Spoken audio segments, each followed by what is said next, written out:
Dollar. Dirt and money, no soul. Had to go and get it, ain't no time to kick it. Got a stack and flip for my foes. Dollar. Please tell me you can hear me. Don't turn your back and don't neglect me. Just let me know if you need me. Dollar. Let me watch out for my partners. Keep my money long, get my team strong. Let me run away from my problems. Yup, what's good, original crew, man? We're back. Hey, man, we got the boy CJ, the champ, in the building. I know y'all been waiting for this.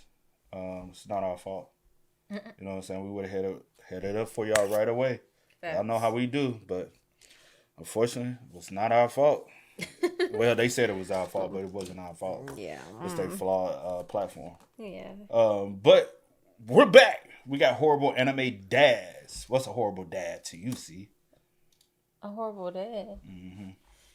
Animated or just dead? Because I'm like, I don't know. I was just saying dad, but I mean, you gotta go definitely. Because I can get deep, chill. But let's go. Let's check it out. Let's see what's about. You ready? Yeah, I'm ready. All right, let's get it. Leave that fatherless, and I'm on to the next. And I ain't looking back when I leave. Oh, there's Griff. It's Griffy. Hey, man, get well soon to Griff, man. Get well soon to Griff. Dads. They're either great and support their kids, and they are mostly there to protect and guide their child down the right path to make sure they can have the best life they can possibly have. Or they're an absolute deadbeat bum-ass nigga who hates their kids and should have never had the right to reproduce. And when it comes to anime, I don't know what it is, but 99% of these niggas can't raise a kid for shit. It's like they're allergic to being a good dad. So today I got a little different video for y'all. Today we're taking a deep dive and taking a look at some of the worst fathers in anime history. With an honorable mention. Because if I'm talking about bad dads in just animation, period, this motherfucker is gonna make the cut every single time. So we're gonna start from the top. And the lower we go, the worse they will get. It's like we're simulating hell for how much hell these fathers put their kids through. So without further ado, first up on the chopping block,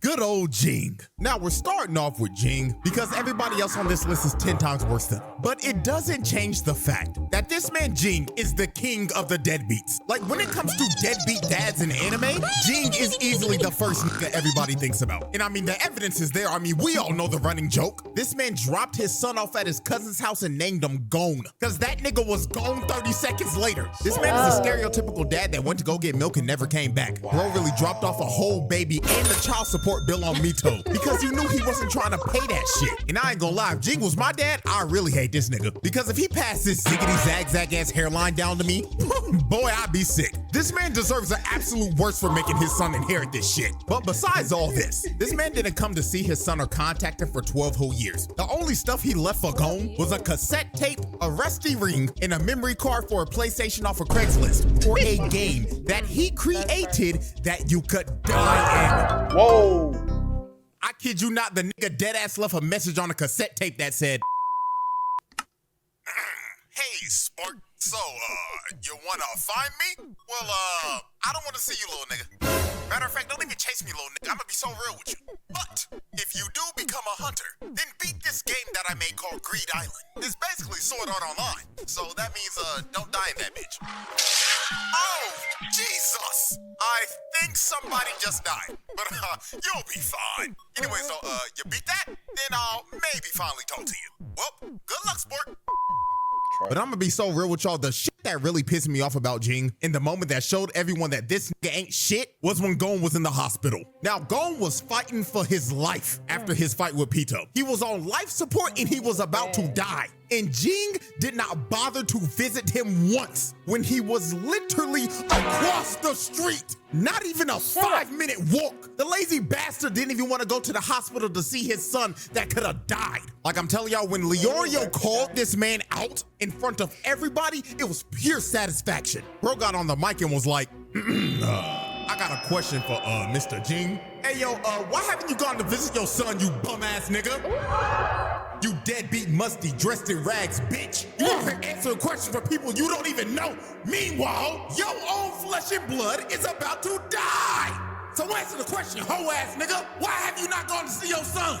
And after Leorio called him out, Ging replied with, "Man, he got enough friends. He'll be fine. Did he even say he wanted me to come in the first place?" And the fact that this man Ging said that, does he even want me to come, while Gon can't even say that shit because he's in a coma? pissed Leorio off to the point where he said, fuck it, and swooped on this nigga, lifted him out of his seat with a Shoryuken. And when this happened, I kid you not, everyone in the room cheered because they all knew that this nigga was a bum. Everyone was happy when Ging got laid out. And then the icing on the cake of Ging just being a deadbeat is when Gong woke up and was so happy to see his father. This man was crying and was so happy to see his dad. And look at this man's face. Is this the face of a man that wants to see his son? Hell nah! He thinking in his head, damn, do I have to actually be in this little nigga's life now? Man, I gotta pay child support now? Oh my God. And when Gong left and said, can we talk again? This man Ging was like, I don't know. And everybody in the room booed him, called him a deadbeat and a bum ass nigga like they should.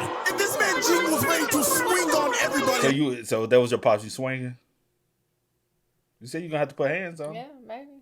Oh, see, you ain't about that. Like, bro. But yeah, Ging is easily the king of the deadbeats. But like I said earlier, there are dads 10 times worse than Ging. And next up is a dad that abused his whole family. Oh, family. Oh boy, Endeavor. Endeavor is a great hero, but my God, he was a terrible father. Now I What you will look at me like that for? No, I was just looking.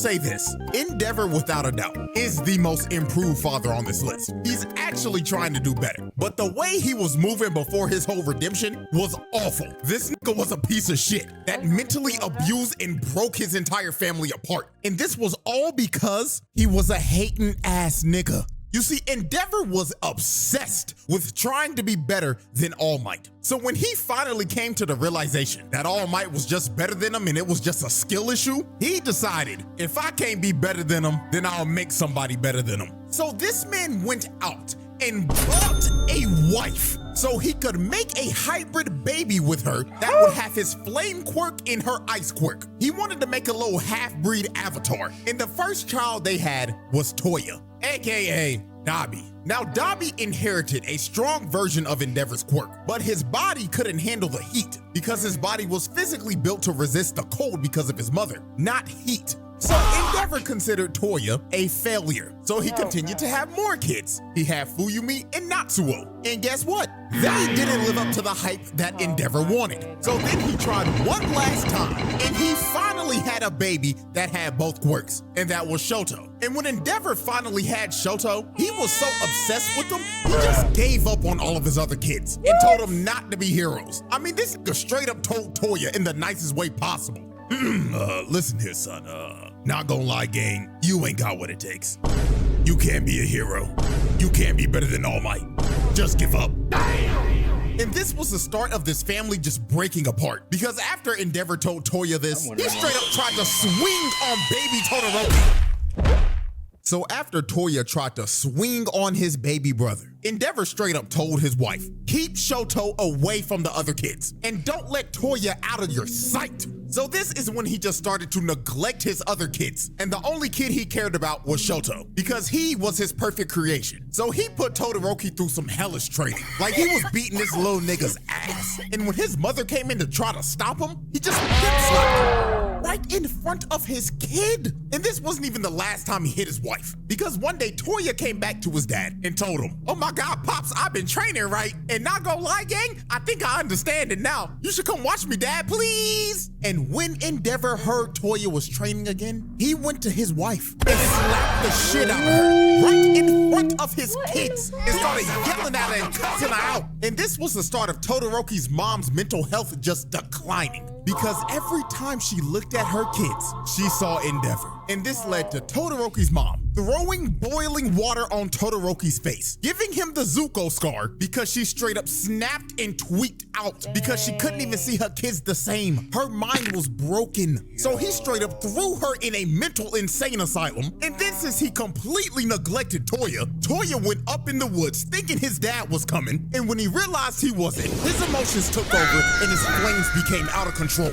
And it ended up starting a goddamn California forest fire. Man's burnt down the whole forest and Endeavor thought his son was dead. Just for all for one, to find his son who was burnt to a crisp and make him a whole super max super villain. Nigga turned him into to a D1 tweaker. So yeah, this man Endeavor mentally and physically abused his entire family and pushed them to their breaking points. All because he was a hating ass nigga that wanted to surpass All Might. But you see, Endeavor is not the only father that we're covering today. That was a firebender and caused their son to get half their face burnt off. Because now it's time for our honorable mention.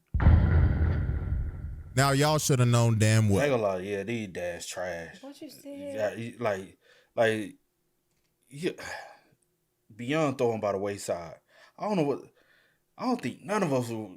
Some of y'all kind of weird, so y'all would be like, man, I'd love for that to be my dad, but nah. I don't see why. Nah, some people weird. See, you gotta understand that some people just it ain't clicking all the way up at the top for them.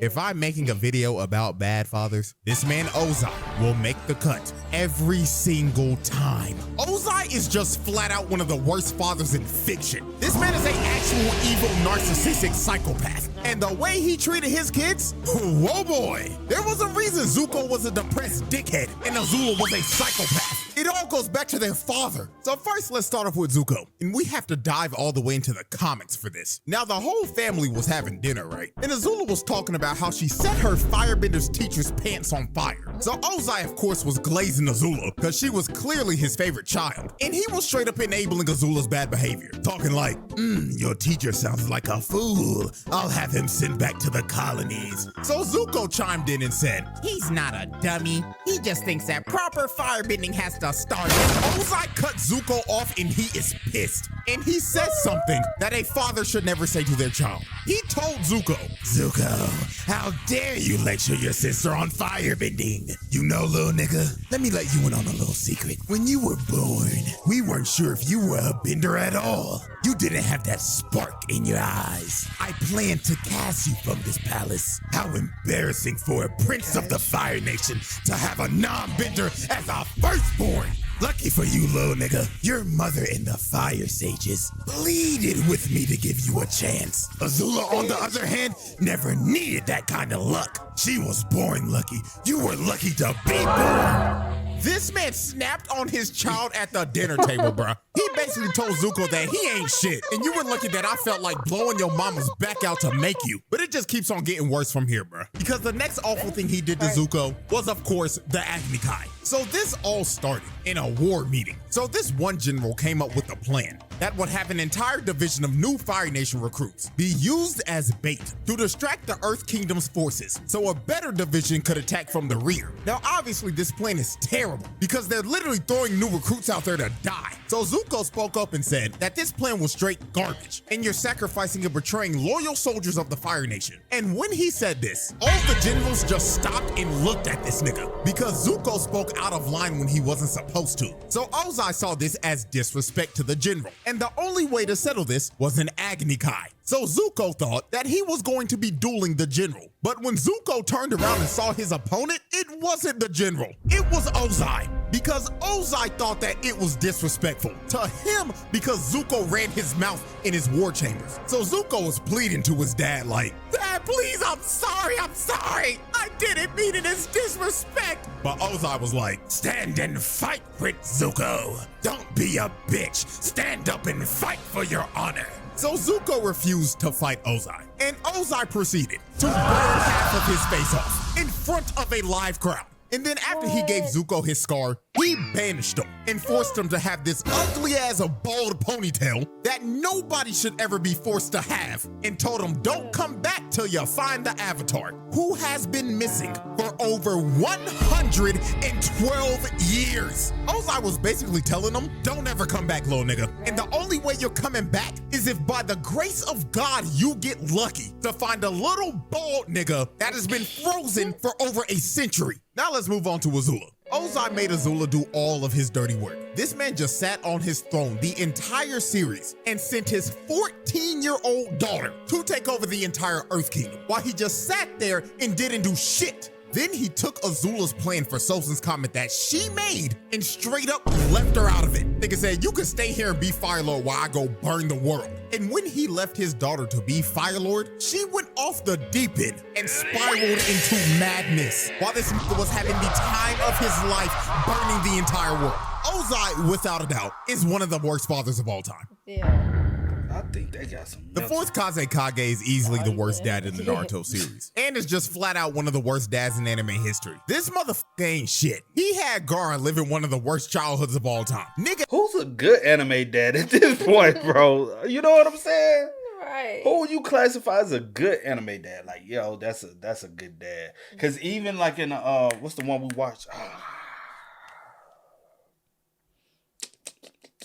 Which one? We watched it in its entirety. Yeah. Oh, the dad from Death Note. He's a good dad. He's a good dad. You know what I'm saying? Because he believed in his son, even though his son was just lying to him for. But what's the other one? Attack on Titan. His dad ain't shit. Damn, I can't think of the character's name. Talking about Aaron's dad? Aaron's dad. Cause his dad was a sneaky motherfucker. He had all these. So you need to know who some good anime dads is at this But the point. one from what's the dude name in fuck. Cause I'm L dad. No, it's not. That was not. It's not L. Which one was L? The L was the one that was like doing a detective. But part. what's the main dude name? Nigga, I'm having a brain fart, bro. You can't remember, you know I can't. Damn. But I'm sorry, y'all. I'm having a Death Note. I gotta type it in, bro. Death Note. I know his name. It ain't giving me the As soon as you say his name, Light Yagami. Light Yagami. Where you get light from? Oh, Light Yagami. Oh, It I didn't see that. I ain't never seen that. I didn't see that. It says it's Light Yagami LGBTQ. Look, what's the answer? What? Y'all. Anyway, let's But, get back into this child. It's a Because you done made cartoon, bro. my brain. Well, not a cartoon, anime. But his dad was cool. Yeah. had his son depressed 24/7. It made him start his emo phase at the age of 6. Like, there was no wonder Gaara was a uncontrollable D1 crash out in the first part of Naruto. It's because his dad ain't shit, and he tried to make him a weapon of mass destruction as a baby. You see, Rasa did some shit. You see, the Hidden Sand was struggling financially. These niggas were broke, and they were in desperate need for a weapon of mass destruction. So Rasa ended up conceiving Gaara for the sole purpose of sealing the one-tailed beast inside of his unborn child, so he could make him a Jinchuriki and weaponize him. Now, since Rasa tried to seal a tailed beast inside of his unborn child, this ended up leading up to Gaara's mother dying in childbirth. So off the rip, not even a day into the world, Gaara was made a weapon of mass destruction and lost his mother fresh out the womb because of his father. The little nigga was set up for a life of hell, and Rasa knew this shit. I mean, Gaara couldn't even sleep because Shikaku was always whispering to him, "Yeah, little nigga, fall asleep, I dare you. The moment you go night-night, I'm taking over your body and I'm blowing this bitch up. Do it, little nigga, I dare you." And of course, since he was a Jinchuriki, just like Naruto, everybody in the village was scared of him and stayed away from him. And Rasa let it happen. He didn't do shit about it. He just let them ostracize his son. And bro, he did not let Gaara have fun at all. This man was the no fun police. He would play outside with Temari and Kankuro, right? And they were just doing normal things. They were just building sand castles and shit and just having a blast. But then here came Mr. My Son Can't Have No Happiness. His bum ass didn't even say a word too. All he did was look at Temari and Kankuro and shake his head. No, stop playing with that nigga, even though he's your little brother. Get away from that freak. So Rasa didn't even allow Gaara to play with his siblings. He just straight up neglected them and wanted them to be alone 24/7. But you see, the absolute worst thing Rasa ever did to Gaara was making the only person that cared about him try to kill him. You see, Gaara had a great relationship with Yashimaru. He was his caretaker and also his uncle, and he deeply cared about Gaara. He was the only person that showed him any type of love in his life. So guess what this nigga Rasa did? He told Yashimaru, "Yo, twin, I want to test my 6-year-old son to see if he'll crash out or not. So do me a favor and go try to assassinate that little nigga. And also tell that little nigga that his mother never loved him. I want to see if he'll go berserk. And if he does, he's a failure of a Jinchuriki." So this nigga sent Gaara's uncle to try to assassinate him. So when Yashimaru pulled up on Gaara, he had on a mask covering up his identity, so Gaara didn't know who it was. So Gaara immediately grabbed him and crushed him like a bug. So after Gaara swatted him like a fly, he went over to his body and saw that it was Yashimaru. And Gaara was sick to his stomach because he basically just murdered the only person that cared about him. And the only person that cared about him just tried to assassinate him. And with Yashimaru's last breath of life, he has to lie and tell Gaara because Rasa's watching this shit. Gaara, I was ordered to kill you by your father. And deep in my heart, I always hated you, Gaara. And you know who also hated you? Yo mama, nigga. So Shikaku took over and Gaara ended up going berserk. And Rasa watching this the whole time is like, looks like the child is a failure. My son is fucking useless to me now. Like, you dumbass nigga. Bro really expected a 6-year-old to somehow control his emotions and not go berserk after his uncle came and tried to assassinate him, then told him in his dying breath that he always hated him and his mama hated him too. Like, nigga, how did you expect anything different? The 4th Kazekage was a brain-dead idiot. And I ain't gonna lie, I can't believe I'm about to say this, but shouts out Orochimaru for sliming this nigga out. It is the most noble deed he did in the entire series, because Rasa had to go. This motherfucker wasn't shit. My goodness. Now when it shit at all, bro. What kind that just pissed me off. You ain't the only one. Comes to who's the biggest sack of shit in One Piece, obviously you know you got your celestial dragons and everything. But right under them is this motherfucker Judge. This man had Sanji living in hell, all because he was a normal human being.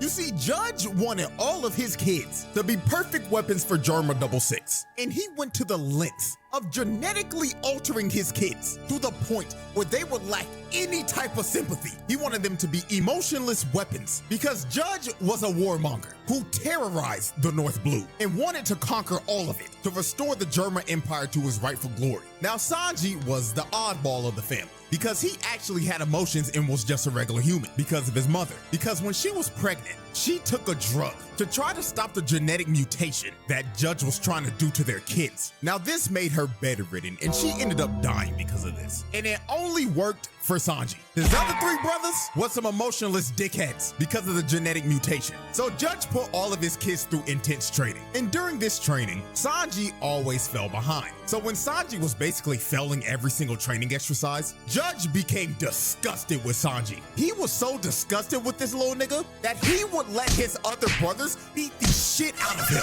And he wouldn't do anything about it. Sanji would cry for his dad's help. But Judge would just look at him and tell him, man, little nigga, if you don't get your ass up, quit being a crybaby and bitch. I can't believe you got my blood in you, you fucking disgrace. damn! And his brothers continued to beat the shit out of him. They would do this every day and Judge would just let it happen because he didn't care about Sanji. The only kids he cared about were his sister and his brothers. And my God, when Judge figured out that Sanji's hobby was cooking, ooh, this nigga did not like this shit at all. Sanji was making food for a mouse, right? And the mouse was tearing that food up. But then Judge barged in the room and just started yelling at him like, Sanji, are you cooking for them ass rats again, boy? I thought I told you to cut that weak ass shit out. So he walked over to the plate of food and threw that shit out the window, along with Mickey Mouse. He killed that nigga. Then he told him, don't ever cook again. And if I catch your little ass in that kitchen one more time, I'ma whoop your ass. So it got to the point that Sanji just continued to fail at everything. And Judge just decided to consider Sanji a failure.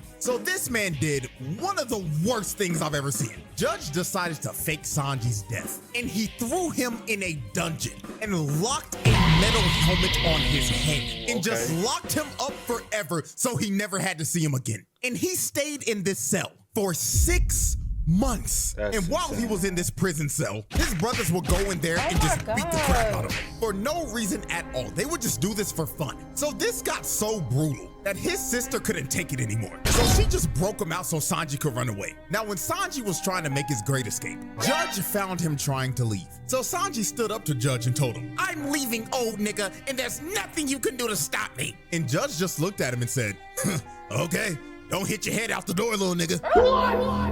I don't care what you do. I'm gonna be real with you. But before we part ways, let me tell you this. Never tell anybody that you are my son because you are the only stain on my legacy. Wow. So Judge let Sanji run away because he couldn't give a damn about him. And Judge didn't see Sanji again for 13 whole years. And the next time he saw him, he tried to use Sanji to marry him off to one of Big Mom's daughters. Bro didn't see his son for 13 years, and the first thing he tried to do was use him for a diplomatic marriage. And to make sure he couldn't leave, he put these handcuffs on him. And if he ever tried to take them off, he would blow his hands off so Sanji could never cook again. So after the whole cake arc and the Straw Hats rescue Sanji, while the Straw Hats were leaving, Judge saw Sanji on the Sunny. And the last thing he wanted Sanji to hear before he left was, Sanji! I just want you to know something before you leave. You still ain't shit, and you'll never be shit.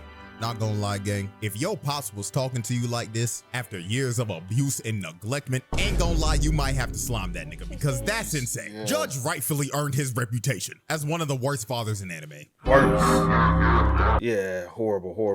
I would have said, Pops, let me cook you something real quick. What you said? Die.